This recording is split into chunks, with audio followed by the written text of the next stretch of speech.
Assalamualaikum warahmatullahi wabarakatuh. This information for good people. Pengen banget ikut student exchange karena bisa belajar sambil jalan-jalan ke negara lain dan gratis. Tapi kebanyakan kita untuk menggapai hal itu malah terhambat sama diri sendiri. Kenapa? Karena takut gak lolos lah, takut nanti saingannya banyak, saingannya udah pintar-pintar ataupun udah berpengalaman, dan apalah daya kita yang baru first time dan pertama kali ikutin event ini. Tapi don't worry, kalau enggak kita ikutin sekarang, kapan lagi? Dan ini dia tips lolos student exchange bagi pemula. Karena kita pemula dan baru pertama kali dan first time ikut exchange, lebih baik kita cari tahu informasi exchange yang ada di internal kampus kita dulu. Karena supaya saingannya ini nggak terlalu luas dibanding kita ikut event student exchange yang diadakan oleh pemerintah, kementerian, bahkan internasional yang saingannya bisa seluruh kampus di Indonesia bahkan dunia. Biasanya di kampus negeri maupun swasta ada program student exchange ataupun mobility program yang bekerja sama dengan kampus di luar negeri. Seperti aku dulu ikut student mobility program dari kampusku Universitas Bengkulu yang bekerja sama dengan universitas di luar negeri. Jadi Universitas Bengkulu dulu kerjasamanya dengan universitas di Australia, Kamboja, Vietnam, Malaysia, Filipina, Jepang, China, dan beberapa negara lainnya, dan banyak programnya tuh. Dan aku ngambil di bidang community service, pengabdian masyarakat, pengganti KKN selama 1 bulan. Kalau kita ikuti student exchange yang ada di internal kampus kita, otomatis saingannya jadi lebih dikit. Saingan kita adalah orang-orang ataupun mahasiswa-mahasiswi yang ada dari beberapa fakultas dan jurusan di kampus kita. Ya, kurang lebih mungkin ratusan ya saingannya. Kedua, harus ada alasan serta tujuan. Agar meyakinkan para penyeleksi tes bahwa teman-teman ini adalah kandidat terbaik, maka teman-teman harus menyiapkan tujuan dan motivation letter. Apa visi misi kalian ikut student exchange? Suatu alasan yang baik tapi nggak lebay ataupun berlebihan, supaya kesannya tuh nggak dibuat-buat, nyata dan konkret. Sederhana namun memiliki dampak yang luar biasa untuk daerah, negara kita, negara tujuan, dan kampus pastinya. Pengabdian apa yang ingin dilakukan di sana sesuai dengan program studi teman-teman, dan cari tahu apa yang dibutuhkan di sana sesuai dengan target sasarannya.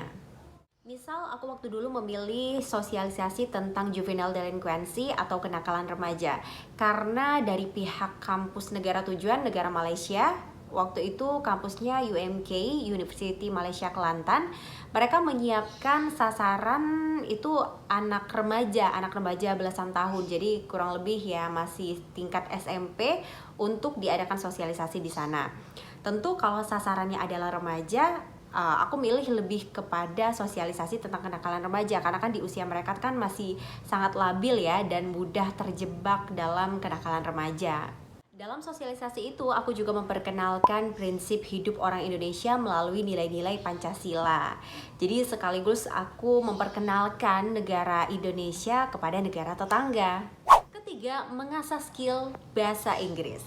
Bahasa Inggris adalah bahasa internasional. Kita sebagai orang Indonesia juga harus mempelajari bahasa Inggris. Dalam seleksi berkas student exchange, biasanya harus melampirkan TOEFL ataupun IELTS, kemudian motivation letter dalam bentuk bahasa Inggris, dan pada tahapan tes wawancara juga menggunakan bahasa Inggris. Jadi kita harus banyak-banyak mempelajari kosakata bahasa Inggris pastinya. Apalagi kan akses untuk belajar sekarang sangat luas ya, bisa search di internet, download aplikasi, dan ikuti les kursus bahasa Inggris. Aku juga waktu itu ngerasa aku nggak pintar bahasa Inggris, jadi aku malah sempat les di 2 tempat yang berbeda sebelum aku mengikuti student exchange. Jadi 2 tempat les yang berbeda dengan teknik pengajaran yang berbeda juga. Jadi setelah dapat ilmunya harus sering-sering dipraktekin ke lawan bicara, atau kalau malu praktek ke temennya atau ke lawan bicara, bisa praktek sendiri. Mungkin kalau lagi di kamar, di depan kaca, ngobrol sendiri, ngomong apa aja, anything. Kalau udah sering-sering dipraktekin, otomatis kita terbiasa dengan bahasa tersebut. Keempat, jangan malu bertanya. Nah, ini dia teman-teman, harus cari tahu lulusan sebelumnya untuk tanya-tanya apa aja. Baik itu dari alur seleksi tes, apa saja yang harus dipersiapkan, dan apa yang ditanya ketika tahap wawancara. Pokoknya kalian harus banyak tanya kepada orang-orang yang sudah berpengalaman walaupun event ataupun pihak penyelenggaranya berbeda. Asalkan mereka pernah mengikuti student exchange dan intinya mereka sudah pernah menjalani tes tersebut. Menurutku ini sangat membantu karena waktu dulu sebelum tes wawancara aku tuh sempat nanya-nanya sama senior yang udah sering banget ikut student exchange ke berbagai negara, nanya apa aja sih pertanyaan yang biasanya muncul ketika tahap wawancara student exchange. Setelah dia kasih tahu, aku catat nih untuk modal aku belajar di rumah untuk memahami berbagai pertanyaan dan jawaban yang bisa meyakinkan interviewer. Dan alhasil, karena banyak belajar dari pengalaman orang, ada beberapa pertanyaan yang muncul ketika aku tes wawancara, walaupun gak semuanya ya.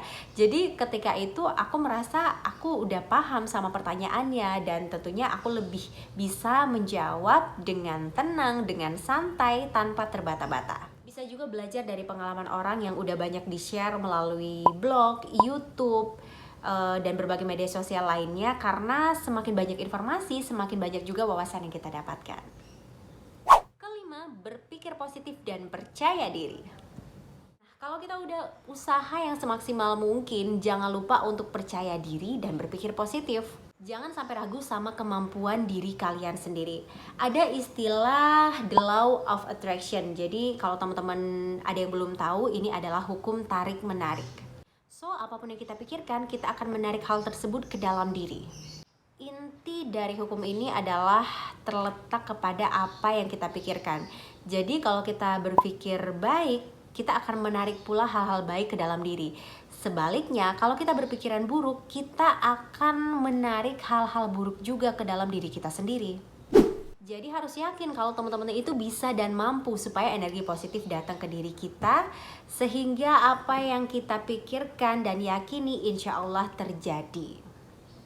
Insya Allah lolos, bisa untuk melewati berbagai tahapan-tahapannya. Yang keenam, berdoa. Yang terakhir ini adalah yang paling penting.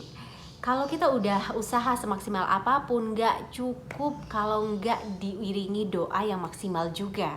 Kita jangan sombong sama Sang Pencipta, banyak maunya tapi enggan untuk meminta. Kita harus banyak meminta kepada Tuhan, minta ke Allah supaya diberikan kelancaran dari proses tahapan awal hingga tahap akhir, sehingga diberikan hasil yang paling terbaik.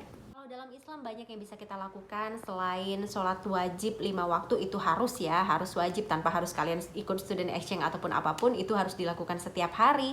Dan kalian bisa memperbanyak ibadah sholat malam, sholat duha, baca Quran, sedekah, dan amalan-amalan lainnya. Karena ini adalah the power of paling power kalau kita mau menggapai sesuatu. Itu dia tadi 6 tips and trick lolos student exchange untuk pemula dari aku.